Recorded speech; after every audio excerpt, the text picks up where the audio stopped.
Hi, and welcome to Your Inside Power.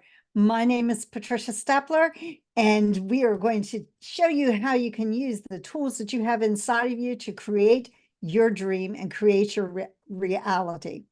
Today, I have a very special guest with me, and her name is Lauren Young Durbin. She is a career design coach, and she's dedicated to helping women get unstuck in their careers, and she works with mid-career women, collaborating to find lucrative, fulfilling, and meaningful careers to help them realize their potential. So if you are looking for your career job, Lauren's the one to go to. So, Lauren, my first question is, what is a career design coach? Yes, well, I am one.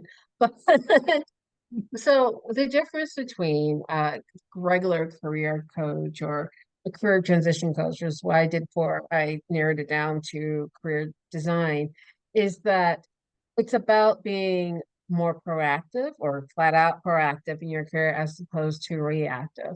And the reason why I made that pivot is because so many of my clients, they're amazing women. Every single one of my clients are amazing. So they would get a job, they would just get promoted and they excel at the new job, but wasn't something that they did with any intentionality. They're just like, and then they get to the point where they're like, I don't know if I want to get promoted anymore. I don't even know if I like this job. I was just good at it. And, Mhm. and so I feel like I want to do something new, something different, but I'm good at this. But I didn't really ever want to do this. So what I do and what career design is being very intentional and proactive in thinking about what your next career move is. And I help my clients figure that out. And oftentimes, it's staying with their at least their current business or their company, but really deciding on where they want to go within that company, or if they want to go outside of the company, what kind of job they actually want, as opposed to just kind of applying and then just excelling, and then but not being terribly happy or fulfilled. Okay, so one of the things I notice about people as I'm coaching with them, whoops, is that so often you have people that don't have the intention and don't know what they're doing. And I've Mhm. seen even people that kind of get into a career because that's what somebody else told them to do, or that's Yeah. maybe what their parents do. And that's not unlike myself. I didn't know what I wanted to do when I went to college. And basically, I became a teacher. Now I became a music teacher, but I'm third generation educator. So it's maybe not necessarily, people don't really know what they want. So, Mhm. how do you help them to discover what they really want to do? It's a lot of it is about giving themselves permission. Because a lot of times, like you said, it's like, well, people expect me to do this. This is what I did. Like for instance, I went to law school. I'm a licensed attorney, um, but I'm also a career coach. So Mhm. I work with a lot of attorneys, and they're like, "Well, I have the student loan debt. This is what I went to school for. I'm invested in this, and I help them push past their comfort zones. And it's like, all right, Mhm. like you don't have to start completely over. You have skills. These Right. skills are transferable. So I Mhm. help them give themselves permission to think bigger and beyond their comfort zone. So a lot of it is working with them to get past their fear of newness and uncertainty and just doing something new. So a lot of times people are just scared of something new. Like, I don't know if I can do this. So that's what I spend a lot of my time really working on, and also working on their confidence too, because there's sometimes like life just gets you down. Yes, it You need, does. And self-image is something I work on a lot because you're right. People allow other people to pull them down and to make them feel like they're not good enough, or if you're working with a lot of attorneys, they probably think, wow, I've got to be an attorney because I've invested all this time and money. yeah. And then you get there and it's like, I don't really know that I want to do that. And so you're right, that is difficult. So how do you help people overcome that obstacle of feeling the guilt that they've spent all this time and money and maybe that's not the track they want to go to? Well, I start with the practical because it's not the hardest thing to get past, but that's usually the first barrier. So they're like, well, I don't know if I'll be able to make the same amount of money. Mm, So okay. it's that's generally the first thing I work on is like a lot of whys. Why do you think that? Is that true? How do you know that's true? Because oftentimes they just think I can't make as much money, but they haven't actually looked into it. So Hmm. I work on identifying what's holding them back. Is it the fear of not making the same amount of money? Is it starting somewhere new where you are now, you've had a lot of like you've earned a lot of respect. People know who you are. So really honing in on what is it that you're afraid of and why do you have these fears? Are these fears justified? Are they backed up by facts? And almost always they aren't. So, Hmm. so it's identifying their roadblocks and then helping them move past them. And how difficult is that for your clients to accept? Very. Okay. I'd say I spend a majority. I probably end up spending like maybe the last couple of sessions actually helping them look for the kind of job they want because a lot of this Mhm. is just internal. It's just the internal Right. work, changing the mindset. And they've spent generally about 4 decades, or maybe not four, 2 decades of their working lives of Hmm. thinking a certain way. And that's not going to go away in a matter of weeks or months. So I spent so much time and it's worth it because the change in mindset, like, yeah, I can do this. I don't have to keep doing things that I've been doing and continue to do them the same way. And it spills over into their life. So it isn't just confined to their career. They go like, oh, well, maybe I could start this new hobby. Or, maybe if, I start running at my late 30s for some reason. so, so maybe they start thinking bigger and broader Hmm. in other areas of their lives too. So it's worth the investment in time and energy of getting past those barriers because it spills over. Yeah, it's amazing how when you change one thing, other things Mhm. start to change too. Yes. The And they start to, snowball. and you're so right about the mindset because we have these patterns that are ingrained in our minds and we think we have to do a Yeah. certain thing. And that's difficult. You're right. It is difficult to change that mindset and it takes work, intentional work to Mhm. really change that mindset. And Yeah. especially, so I had my nephew had a friend whose dad was an attorney, and Mhm. he he said he didn't want to be an attorney, but then when he got out of college, he didn't know what to do next because Yes. he took a course in public speaking, which I mean, he'd be really good at. And so then he started to go to law school and went for, I don't know, maybe a semester or maybe a year, I can't remember. And it was like, this is not what I wanted to do. And I was so shocked when he did apply to law school and took the LSATs and everything, and did that because I thought, you've always said you don't want to be an attorney. So why are you doing this? We didn't know what else to do. And I think a Yeah. lot of people fall in that. They don't know what to do. And so then they just start doing something, they realize they don't enjoy it. And yet you're right. A lot of things prevent people from switching a job like insurance, in a Mhm. type of retirement, maybe they've built up or things like that. And so they are scared. And so I Yeah. imagine you have to do a lot of hand holding at that point to help them overcome those fears. Yes.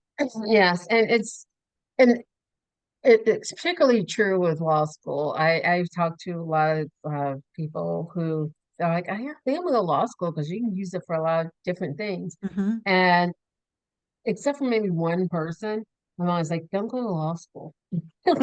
You don't know what you want to do, don't go to law school. Yeah. No, don't do that. Don't go to grad school unless you're getting a free ride.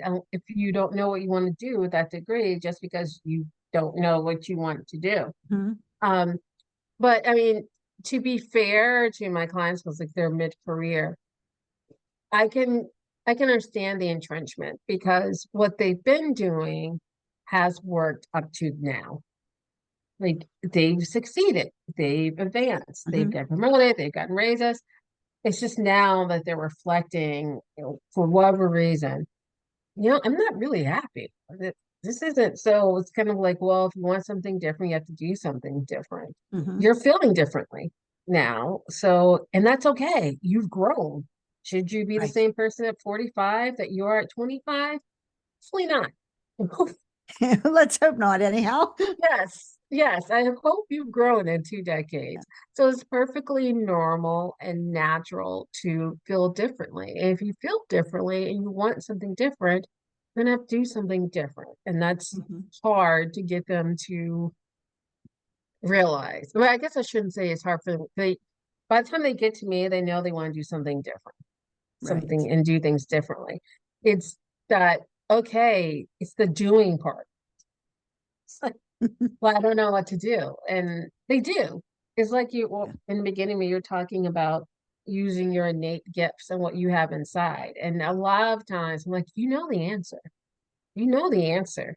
Just tell me what the answer is. And Right. sometimes I had a client yesterday. She was like, well, I don't know like whether to do this thing or that thing. And then she literally gave me the answer. And I said, did you just hear your answer? And she's like, no. And I just repeated verbatim what she said back. She's like, oh, I guess I do know what to do. Yeah. Isn't that Yeah, funny no, when we say something and don't even hear what we're saying? yes. Yeah, I do it myself, to be Oh yeah, honest. we all do. Yeah, for sure. So you were saying about, one skill transferring to another. Hmm. I think that's something that people tend to miss, that, they don't have to go back and relearn everything because they already are successful. They already know certain things, and it's just a matter of transferring. And if you can be successful in one area, you can go ahead and be successful in another area because that innate ability to do that is already inside you. Exactly. Exactly. And if you're a manager, being a good people manager, just that means that you're good at working with different groups of people. You're good Mhm. at communication. You're good. There's so many things. Maybe you're a good writer. Being a good writer goes across I mean, Right. I can't think of one that wouldn't go across all kinds of jobs. So people also, especially when they're naturally good at something, I'm guilty of this too. When you're naturally good at something, you don't think it's a big deal because you think Right. everyone can do that. Everyone Mhm. can do that. No, not everyone can do what you can do, and no one else can do it the way you do it. So that's also getting them, my clients and whoever I'll happen to be talking to recognize that no, this is uniquely you. No, this is Mhm. actually something that's a natural skill. It might come easily to you, but you've honed this skill. It's something that comes natural and it's a sellable, transferable skill. Yeah. And you're so right about that. Yet we don't always realize what we have because Mhm. we're us and we're with us all the time, and we don't realize that we are unique, and that, Yeah. just because we even know something, we think Mhm. everybody must know that. I get that way, just because I understand how things work, then I figure everybody does. And they don't, so Yeah. we all have our unique things that we know, and we don't always appreciate them because they're with us all the time, and we just figure everybody can do and know things. Yeah. And that's not true. I mean, it's impossible for everyone to know everything. It's For sure. it's I impossible always for tell one this person to story. know everything. So my kids used to help me, or my husband with technology. I always felt like I didn't know as much as they did. And Mhm. so my daughter was in this technology field, and she'd come home from college, and I'd say, help me do this. And instead of helping me, she'd do it for me, which was of no help. And so things have gotten, just the technology world's exploded so much that I know my things, she knows her things, my husband knows his things, and none of us can help each other with the things that we know because they don't know enough, Yeah. And that's the way the world's getting, for not just technology, but everything. It's not possible. It's just not possible to know things like they did before. In fact, Darren Hardy, I don't know if you're familiar with Darren Hardy, but he talks about how 1 year in time in the 21st century is like 100 years in the Oh, past. That things are mhm. moving so fast. And, so it's not possible, which levels the playing field Yeah, because nobody can know it all. yeah. And there's I'm sure you've heard it as a coach. The riches are in the niches. Yeah. So many things, and it's not just in coaching, it's with everything. So many things are getting very niched down. Mhm. So you can become an expert in a specific tech thing, and that's you. You're the expert in that. Obviously, you should keep learning and doing all that stuff, but it's impossible nowadays to know everything, even about things that people used to know everything about. Right. People used to know everything about publishing, but now even publishing, it's like self-publishing, publishing online, it's all over the place. So you Right. really do have to start specializing. And I think that that's something that a lot of people are starting to get used to.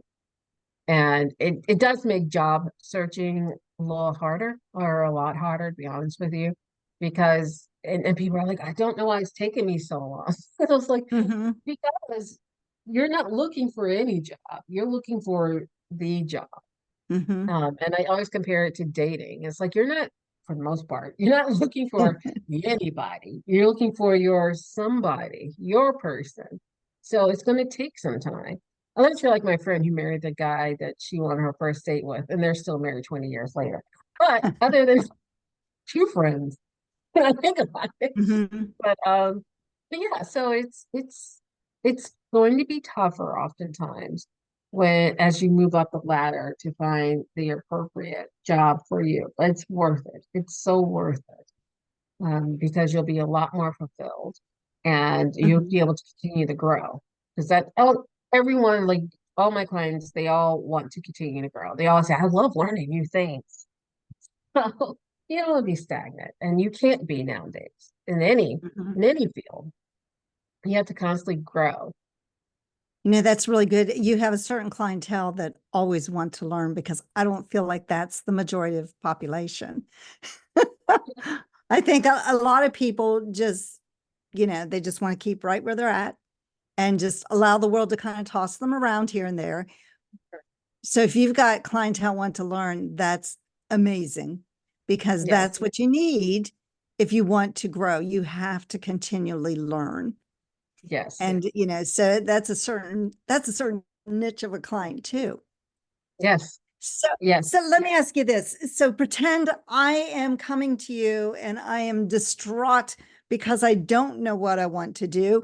And Okay. I don't feel fulfilled in my career anymore. What would the first thing you would do? The first question I almost always ask is, what made you make this appointment? Because this is Okay. generally what you're talking about is through a consultation. I do Mhm. free consultations to find out if it's a good fit on both sides and if I can actually help you. Because sometimes I'm just like, I'm not the best person. Here's a recommendation. But the first question I almost always ask after, how are you? Blah, blah, blah.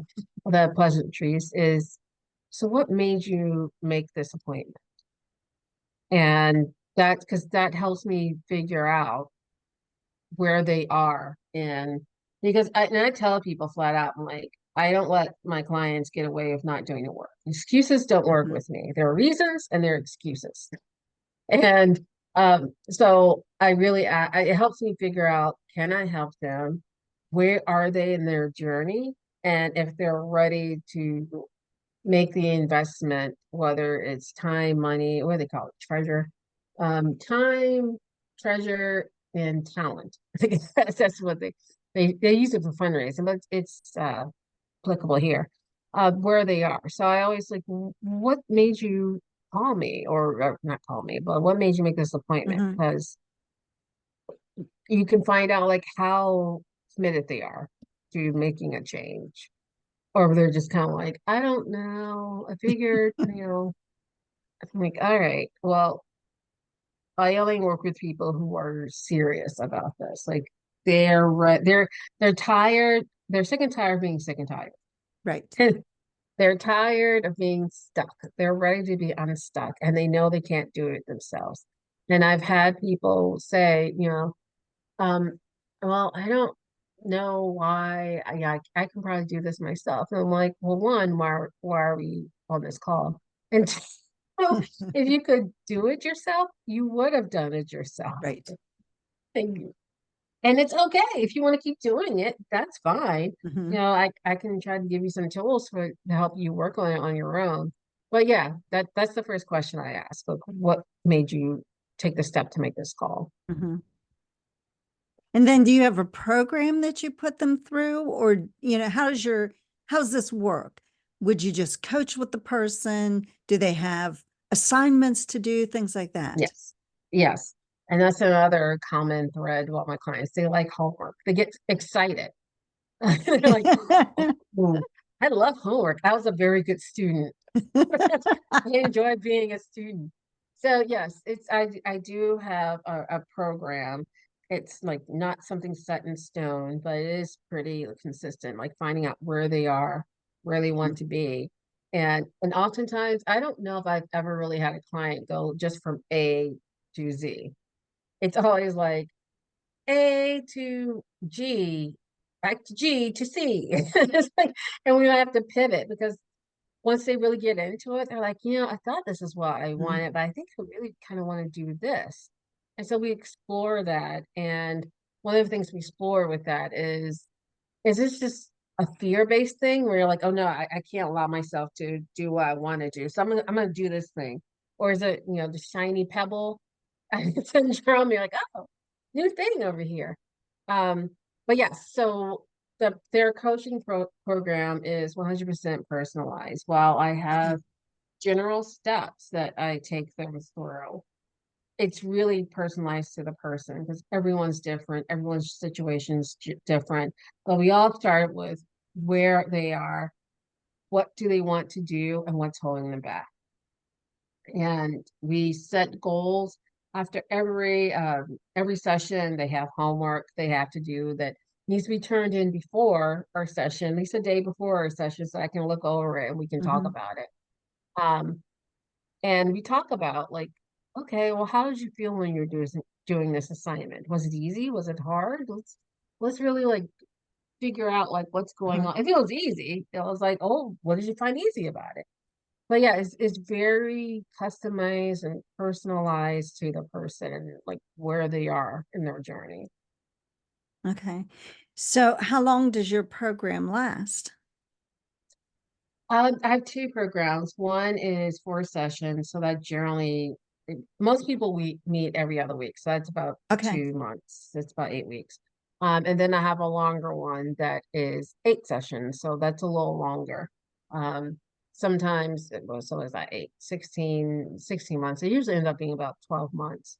Not 12 months, sorry. 12, 12 weeks, the 8 sessions over 12 weeks.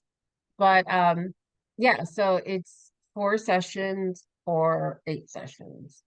And they can schedule it every week, they can schedule it every other week. It's really, I allow people to do it according to where they are and when they can Hmm. meet. And so they schedule themselves, and we just work around their schedule. Okay. So when they work with you, do you help them to find the jobs, or do you just help them to hone in on what they're looking to do?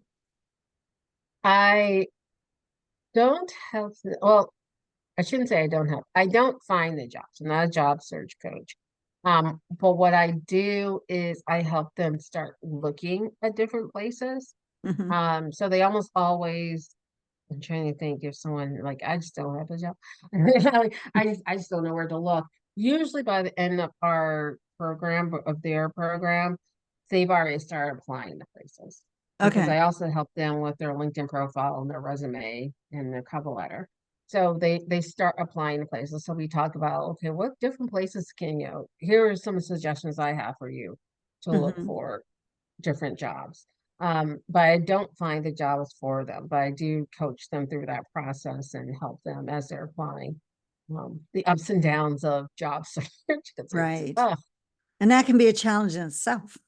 Yes, yes. Yeah. It's yeah. So, So by the end of it, they have jobs that they're interested in. They have a better, they're ready to go on their own and do it on their own. mhm. And do they come back to you then and say, I found it. I got my ideal Yes, job. yes. It's so exciting. I definitely get more excited than my clients. And they're I know what you excited. mean about that. Yeah. Yeah, and I'm ecstatic. I'm like the biggest cheerleader. I'm like, Hmm. yes, you did it. Um, yeah, so it's always great to have people come back. One client who found a job was after our second session, and she was like, "All right, well, don't really need you."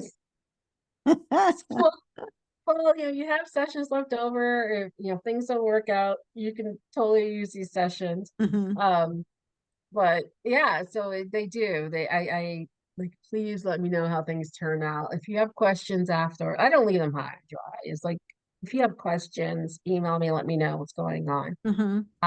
But yeah, it's always very, very exciting when they come back and they say they found a job that they love. Yeah.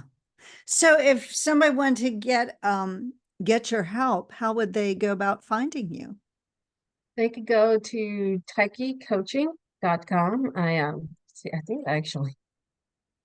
I actually have my background that I did not.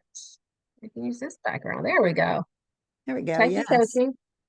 Taiki Should we go the wrong side? TaikiCoaching.com. I probably should have had that up from the beginning, but TaikiCoaching.com, and you'll see services, and you can just go ahead and sign up. You'll fill out an interest form, and then you can schedule your half-hour free consultation, and we'll have a chat. Okay. And so who is your ideal client? If somebody's listening to this and, who are you really looking to help? Who do you feel like you are best at helping? I am best at helping professional women who are type A, ambitious, driven. Hence Hmm. what I was saying before. They're like, I like to learn things, are willing to put themselves through the discomfort that's needed to get to the other side of where they want to be. So basically, people who are ready to make a change, and are driven. They're very driven. They're like You don't have to like homework assignments. It helps. Someone who's really looking for an accountability partner too. So the type A driven, seeking accountability, ready to make a change women out there. Okay. Any particular age range or? And I would say geriatric millennials and Gen X probably. That would be the easier Yeah. like tie or age group, I'd say. Yeah. And you Okay. know who you are, by the way. If you If you're looking to make a change and change your career, you're the one to come to. Yes, yes. Wait. Oh, maybe I'll just do a dance. I can tell you Ah, There we go. yes. Well, anything else you want to say? We have just a couple minutes left here. Do you have anything else you'd like to add? Yeah, I do have a if you want to check out, and Patricia's going to be a guest in January. I have a LinkedIn Live Taiki Talks. It's usually every Tuesday, but the days vary, but we let people know. So you can tune in. You can sign up. I'm Lauren Young Durbin on LinkedIn, and you can sign up and you'll see when the new lives go up. And you can also look at old lives too. So you can check out Taiki Talks. We are done for the year, but we'll be back in January, and we have people book through February. So That's great. there's something every week. Great. Well, I appreciate you being here and sharing with my audience, Lauren. And remember, if you have a career need, go to Lauren and you can see the information there in Techi. Was Nike, like Taiki, Nike, both Taiki names. Coaching, Yes. taikicoaching.com, and reach out to Lauren and schedule your free appointment today. Thank you so much for having me. Yes, thank you. It's great. It's fun.